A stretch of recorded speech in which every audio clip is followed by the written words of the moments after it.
Good morning 11 science. बेटा आज हम लोग केमिस्ट्री का चैप्टर नंबर 3 शुरू करेंगे। चैप्टर नंबर 3 शुरू करने से पहले मैं आप लोगों को ये बताना चाहती हूँ कि सीबीएसई ने जो नया सिलेबस जो है आप लोगों के लिए डाला है उसमें जो है चैप्टर नंबर 3 का जो आगे वाला पोर्शन है, दैट मीन्स जो भी क्लासिफिकेशन है और उससे रिलेटेड जो भी हिस्ट्री है वो वाला पोर्शन डिलीट कर दिया है। हालांकि वो वाला सारा का सारा पोर्शन आप लोग क्लास 10th में पढ़ के आ चुके हैं चैप्टर नंबर 5th में। तो आप लोग, मैं चाहूँगी कि बेशक उसको जो है डिलीट कर दिया गया है, बट आप लोग अपना 10th क्लास की बुक से या फिर कॉपी से एक बार उसको ज़रूर देख लीजिएगा। तो हम लोग बेटा यहाँ पर डायरेक्टली पीरियडिक प्रॉपर्टीज़ से शुरू करेंगे, जिसमें कि हम लोग आपको सबसे पहले जो है एटॉमिक साइज़ के बारे में बताएंगे।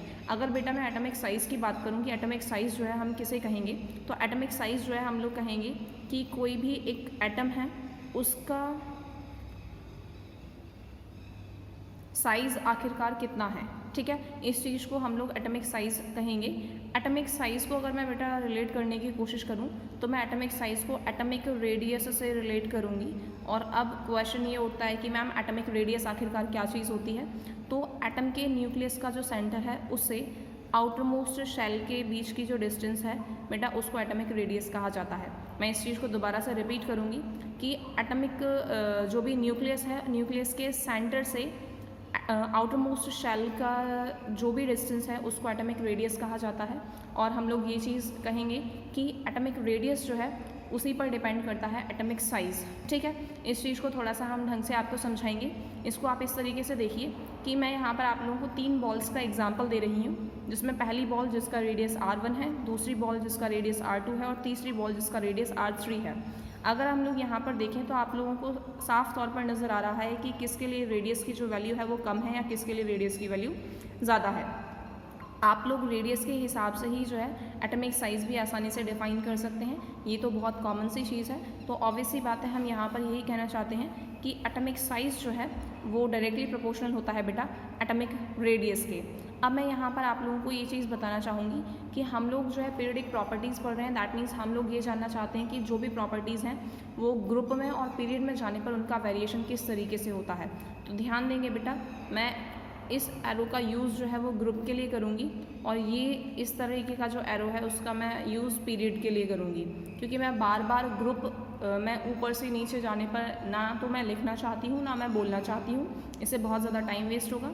और इसी तरीके से हम बार बार नहीं बोलेंगे कि पीरियड में लेफ़्ट टू राइट जाने पर, तो अगर उसको लिखने में बहुत ज़्यादा टाइम वेस्ट होगा, इसलिए मैं यहाँ पर एरोज़ को यूज़ करूँगी फ़िलहाल। हालांकि क्योंकि बेटा ये आपकी प्रीवियस नॉलेज पर बेस्ड टॉपिक है, इसलिए मैं इसको हल्का सा स्पीडली लेकर के जाऊंगी, तो आप लोग उसको मैनेज करने की कोशिश करेंगे। आप लोग अपना 10th क्लास की जो भी नोटबुक है उससे पहले इसको चैप्टर को पढ़ करके देन इस वीडियो को अगर देखें आगे तो वो आप लोगों के लिए ज़्यादा बेनिफिशियल रहेगा। फ़िलहाल हम यहाँ पर आपको ये बताना चाहते हैं बेटा कि एटॉमिक साइज़ ग्रुप में ऊपर से नीचे जाने पर इंक्रीज़ होता है, जबकि पीरियड में लेफ़्ट टू राइट जाने पर एटॉमिक साइज़ जो होता है वो डिक्रीज़ होता है। अब हम इसका एक्सप्लेनेशन के बारे में बात करेंगे। और बेटा एक और चीज़ यहाँ से इस चैप्टर में हम लोग आपको जितना भी पढ़ाएंगे वो 12th क्लास के लिए बहुत बहुत और बहुत ज़्यादा इंपॉर्टेंट है रीजनिंग के लिए, इसलिए इन टॉपिक्स पर थोड़ा सा हम लोग ज़्यादा ध्यान देंगे। हम यहाँ पर बेटा आपको एग्जाम्पल की हेल्प से समझा रहे हैं कि हम लोगों ने ग्रुप नंबर 1 के एलिमेंट्स ले लिए हैं, जैसे कि लिथियम, सोडियम, पोटेशियम। हम लोग जानते हैं कि लिथियम का एटॉमिक नंबर 3, इसका मतलब इसका इलेक्ट्रॉनिक कॉन्फ़िगरेशन 2,1 है। वहीं दूसरी तरफ सोडियम जिसका एटॉमिक नंबर 11 और उसका इलेक्ट्रॉनिक कॉन्फ़िगरेशन 281 है। इसी तरीके से पोटेशियम 192881 है। अगर मैं बेटा नंबर ऑफ़ शेल्स की बात करूँ तो देखें लिथियम में सिर्फ और सिर्फ 2 नंबर ऑफ़ शेल्स हैं। सोडियम की अगर हम लोग बात करेंगे नंबर ऑफ़ शेल्स 3 हैं। पोटेशियम की अगर हम लोग बात करेंगे नंबर ऑफ़ शेल्स 4 हैं। इस चीज़ को बेटा मैं यहाँ पर आप लोगों को कुछ इस तरीके से दिखाऊंगी कि मान लीजिए 2 शेल, 3 शेल और 4 शेल। ठीक है, 1 2 3 4। हाँ जी, तो आप लोग आसानी से देख सकते हैं कि किसी भी एटम में जैसे जैसे नंबर ऑफ़ शेल्स इंक्रीज़ हो रहे हैं एटॉमिक साइज़ जो है वो इंक्रीज़ हो रहा है। तो हम ऐसा कह सकते हैं कि नंबर ऑफ़ शेल्स जो है वो एटॉमिक साइज़ के डायरेक्टली प्रोपोर्शनल है। तो इसीलिए क्योंकि ग्रुप में जाने पर, ग्रुप में ऊपर से नीचे जाने पर बेटा नंबर ऑफ़ शेल्स इंक्रीज़ करते हैं, इसीलिए ग्रुप में ऊपर से नीचे जाने पर एटॉमिक साइज़ भी इंक्रीज़ करता है। वहीं दूसरी तरफ अब हम लोग बात करेंगे बेटा पीरियड में एटॉमिक साइज़ का वेरिएशन किस तरीके से होता है, तो हम लोग अब इसकी बात करेंगे। तो पीरियड में देखते हैं हम लोग क्या होता है। हम लोग यहाँ पर जो है इसको भी आपको एग्जाम्पल की हेल्प से ही समझाएंगे। Lithium, beryllium, boron, carbon, nitrogen, हमने एटॉमिक नंबर ले लिया। देन इलेक्ट्रॉनिक कॉन्फ़िगरेशन 3 है तो 2,1, 4, 2, 2, 5, 2, 3, 6, 2,4 एंड 7 का 2,5। अगर बेटा मैं नंबर ऑफ़ शेल्स की बात करूं तो हम लोग जानते हैं कि लिथियम में नंबर ऑफ़ शेल्स 2 हैं, बेरिलियम में नंबर ऑफ़ शेल्स 2 हैं, बोरोन में नंबर ऑफ़ शेल्स 2 हैं, कार्बन में नंबर ऑफ़ शेल्स 2 हैं, नाइट्रोजन में नंबर ऑफ़ शेल्स 2 हैं। तो हम लोग यहाँ पर आपको ये बताना चाहते हैं इस एग्जांपल की हेल्प से कि अगर हम लोग पीरियड में लेफ़्ट टू राइट जाने की बात करेंगे बेटा, तो पीरियड में लेफ़्ट टू राइट जाने पर नंबर ऑफ़ शेल्स जो है वो कांस्टेंट रहते हैं। क्योंकि हमने अभी आपको बताया कि नंबर ऑफ़ शेल्स पर एटॉमिक साइज़ डिपेंड करता है कि नंबर ऑफ़ शेल्स अगर इंक्रीज़ कर रहे हैं तो एटॉमिक साइज़ भी इंक्रीज़ कर रहा है। तो हो सकता है कि आपको एक बार को देखने पर ये लगे कि भाई मैम जब नंबर ऑफ़ शेल्स इंक्रीज़ करने पर एटॉमिक साइज़ इंक्रीज़ कर रहा है और यहाँ पर नंबर ऑफ़ शेल्स जो हैं वो कांस्टेंट रह रहे हैं, तो इसका मतलब कि साइज़ को भी कांस्टेंट रहना चाहिए, एक फैक्टर। जबकि वास्तविकता में ऐसा नहीं होता है। वास्तविकता में हमने आपको बताया कि लेफ़्ट टू राइट जाने पर एटॉमिक साइज़ जो है वो डिक्रीज़ करता है। तो अब हम इसका रीज़न जानना चाहते हैं कि आखिरकार ऐसा क्या होता है कि लेफ़्ट टू राइट जाने पर नंबर जो एटॉमिक साइज़ है वो डिक्रीज़ करता है। तो इसको हम लोग ध्यान से देखेंगे। तो बेटा अगर हम ध्यान से देखेंगे तो यहाँ पर हम लोग पाएंगे कि बेशक नंबर ऑफ़ शेल्स तो कांस्टेंट रह रहे हैं, बट आउटर मोस्ट शेल में नंबर ऑफ़ इलेक्ट्रॉन्स जो हैं वो इंक्रीज़ कर रहे हैं। मैं दोबारा से रिपीट कर रही हूँ, बेशक पीरियड में लेफ़्ट टू राइट जाने पर नंबर ऑफ़ शेल्स कांस्टेंट रह रहे हैं, लेकिन वैलेंस शेल में, valence shell means outer most shell में वैलेंस इलेक्ट्रॉन्स जो हैं वो इंक्रीज़ कर रहे हैं, जिसकी वजह से Z इफेक्टिव जो है वो इंक्रीज़ कर जाता है। अब आखिरकार ये Z इफेक्टिव जो है वो क्या चीज़ है, इसको भी हम लोग हल्का सा जानेंगे। Z इफेक्टिव को अगर हम लोग बात करेंगे बेटा तो फिर Z इफेक्टिव मीन्स होता है इफेक्टिव न्यूक्लियर चार्ज। ठीक है, यहाँ पर इसको देखें, इफेक्टिव न्यूक्लियर चार्ज को हम लोग Z इफेक्टिव बोलेंगे। ठीक है, और अगर हम लोग Z इफेक्टिव की बात करेंगे तो हम आपको ध्यान दिलाना चाहेंगे बेटा आपकी 10th क्लास। तो Z इफेक्टिव हम लोगों ने आपको बताया था कि कोई भी इलेक्ट्रॉन जो है वो कितना न्यूक्लियर चार्ज जो है वो फील करता है या उस पर कितना नेट पॉजिटिव चार्ज वो एक्सपीरियंस करता है, उसको हम लोग Z इफेक्टिव कहते हैं। क्योंकि यहाँ पर जो है Z इफेक्टिव जो है वो इंक्रीज़ कर रहा है, इसकी वजह से एटॉमिक साइज़ जो होगा बेटा वो डिक्रीज़ कर जाएगा। तो इसका मतलब हमें यहाँ पर बेटा एक चीज़ समझ में आई, मैं यहाँ पर दोबारा से बता रही हूँ। Z इफेक्टिव को हम लोग इफेक्टिव न्यूक्लियर चार्ज कहेंगे। इफेक्टिव न्यूक्लियर चार्ज ये है net force of attraction because of nucleus experienced bye electron. कोई भी जो इलेक्ट्रॉन है उस पर कितना फोर्स ऑफ अट्रैक्शन लग रहा है, किसकी वजह से, न्यूक्लियस की वजह से, उसको आप Z इफेक्टिव या फिर इफेक्टिव न्यूक्लियर चार्ज कह रहे हैं। और Z इफेक्टिव जो होता है वो एटॉमिक साइज़ के इन्वर्सली प्रोपोर्शनल होता है। ठीक है, इसीलिए हम ऐसा कह सकते हैं क्योंकि एटॉमिक साइज़ जो है वो ग्रुप में ऊपर से नीचे जाने पर इंक्रीज़ कर रहा है और लेफ़्ट टू राइट जाने पर डिक्रीज़ कर रहा है, और क्योंकि एटॉमिक साइज़ जो है वो Z इफेक्टिव के इन्वर्सली प्रोपोर्शनल होता है, तो हम ऐसा भी कह सकते हैं बेटा कि Z इफेक्टिव जो है वो ग्रुप में ऊपर से नीचे जाने पर डिक्रीज़ करेगा, जबकि पीरियड में लेफ़्ट टू राइट जाने पर इंक्रीज़ करेगा। ठीक है, मेरे ख्याल से यहाँ तक किसी को कोई भी दिक्कत नहीं होनी चाहिए। अब हम बेटा यहाँ पर एक नए कॉन्सेप्ट की बात करेंगे जिसका रिलेशन जो है वो साइज़ या रेडियस से ही है। तो हम लोग यहाँ पर ये आपको बता रहे हैं, the size of cation is smaller than that of its parent atom. जो भी कैटायन का साइज़ होगा वो हमेशा उसके पेरेंट एटम से छोटा होगा। पेरेंट एटम क्या है, हालांकि इस चीज़ को हम लोग आपको चैप्टर नंबर 2 में समझा चुके हैं, बट पेरेंट एटम में आप लोगों को हल्का सा यहाँ पर रिमाइंड करा देती हूँ। कोई भी आयन, चाहे वो कैटायन है या एनायन है, वो जिस एटम से मिलकर, जिस एटम से निकला है, उस एटम को आप उसका पेरेंट एटम कहेंगे। अब पेरेंट एटम के कंपैरिजन में कैटायन का साइज़ हमेशा छोटा क्यों होता है, इसको हम लोग समझने की कोशिश करेंगे। यहाँ पर बेटा मैंने आपको यहाँ पर एक एग्जांपल दिया है। हम लोग जो है सोडियम और Na पॉजिटिव का, हम लोग Na और Na पॉजिटिव का एग्जांपल ले रहे हैं। तो Na जो है वो पेरेंट एटम है और Na पॉजिटिव जो है वो इसका कैटायन है, क्योंकि Na पॉजिटिव किससे बना है, वो किससे जो है निकला है, वो Na से ही निकला है। तो हम लोगों ने यहाँ पर आप लोगों को एग्जाम्पल दिया है Na और Na पॉजिटिव का। तो अगर हम बेटा सोडियम की बात करेंगे, Na की बात करेंगे, तो उसमें नंबर ऑफ़ प्रोटॉन्स जो है वो 11 है और नंबर ऑफ़ इलेक्ट्रॉन्स भी 11 है, क्योंकि हम लोग जानते हैं कि किसी भी न्यूट्रल स्पीसीज़ में एटॉमिक नंबर जो है वो नंबर ऑफ़ प्रोटॉन्स और नंबर ऑफ़ इलेक्ट्रॉन्स के इक्वल होता है। ठीक है, आप लोग बेशक लिख लीजिए कि एटॉमिक नंबर जो होता है वो प्रोटॉन्स और इलेक्ट्रॉन्स के इक्वल होता है, लेकिन ये वाली जो चीज़ है वो न्यूट्रल होना कंपलसरी है। अगर न्यूट्रल होगा तो ये चीज़ को फॉलो करते हैं, अदरवाइज़ नहीं। ऐसा हम लोग आपको चैप्टर नंबर 2 में समझा चुके हैं।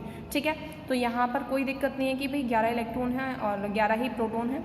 वहीं दूसरी तरफ Na पॉजिटिव की अगर हम लोग बात करेंगे बेटा, तो पॉजिटिव चार्ज तब आएगा जब वो एक इलेक्ट्रॉन लूज़ कर देगा, तो दैट मीन्स 11 नहीं, अब यहाँ पर 10 इलेक्ट्रॉन्स होंगे। अब मैं यहाँ पर आप लोगों को इस चीज़ को एक चोर पुलिस वाली स्टोरी से इसको समझाती हूँ, थोड़ा सा ध्यान देंगे इस पर। यहाँ पर अगर हम लोग देखेंगे बेटा, तो फिर पहले 11 चोरों को पकड़ने के लिए 11 पुलिस वाले थे। ठीक है, मीन्स 11 इलेक्ट्रॉन 11 प्रोटॉन, तो 11 चोरों को पकड़ने के लिए हमारे पास 11 पुलिस वाले थे। लेकिन किसी भी रीज़न की वजह से अगर एक चोर जो है वो भाग गया है, तो जो पुलिस वाले हैं उनका जो पहरा होगा वो जो बचे हुए 10 चोर हैं उन पर सख्त हो जाएगा। अब इस स्टोरी के एक एक शब्द को हम लोग अपने कॉन्सेप्ट से जोड़ने की कोशिश करेंगे।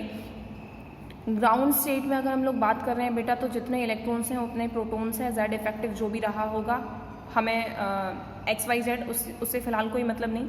बट जब बेटा एक इलेक्ट्रॉन जो है निकल गया है, जब एक इलेक्ट्रॉन निकल गया तो अब लेकिन वो जो फोर्स ऑफ अट्रैक्शन है, अगर हम लोग बात करेंगे Z इफेक्टिव की, वो इंक्रीज़ कर जाएगा, क्योंकि पहले 11 प्रोटॉन्स किस पर फोर्स लगा रहे थे, 11 इलेक्ट्रॉन्स पर, लेकिन अब वही 11 प्रोटॉन्स किस पर फोर्स लगा रहे हैं, सिर्फ और सिर्फ 10 इलेक्ट्रॉन्स पर। एक इलेक्ट्रॉन के जाने की वजह से अब जो Z इफेक्टिव जो भी इलेक्ट्रॉन्स फेस करेंगे या एक्सपीरियंस करेंगे, वो Z इफेक्टिव जो है वो इंक्रीज़ कर जाएगा। और हम लोग आपको पहले ही बता चुके हैं कि Z इफेक्टिव जो है वो इन्वर्सली प्रोपोर्शनल होता है बेटा साइज़ के, क्योंकि Z इफेक्टिव इंक्रीज़ कर रहा है कैटायन के केस में, और Z इफेक्टिव के इंक्रीज़ करने की वजह से एटॉमिक साइज़ जो होगा वो डिक्रीज़ कर जाएगा। ठीक है, इसीलिए हमेशा कैटायन का साइज़ जो होता है वो उसके पेरेंट एटम से छोटा होता है। वहीं दूसरी तरफ अगर हम लोग आपको समझाएं तो हम एनाइन के साइज़ की बात करेंगे कि एनाइन का साइज़ हमेशा उसके पेरेंट एटम से बड़ा होता है। अब हम इसको समझने की कोशिश करेंगे कि कैसे एनाइन का साइज़ उसके पेरेंट एटम से बड़ा होता है। यहाँ पर भी हम लोगों ने आपको वही एग्जाम्पल दिया है।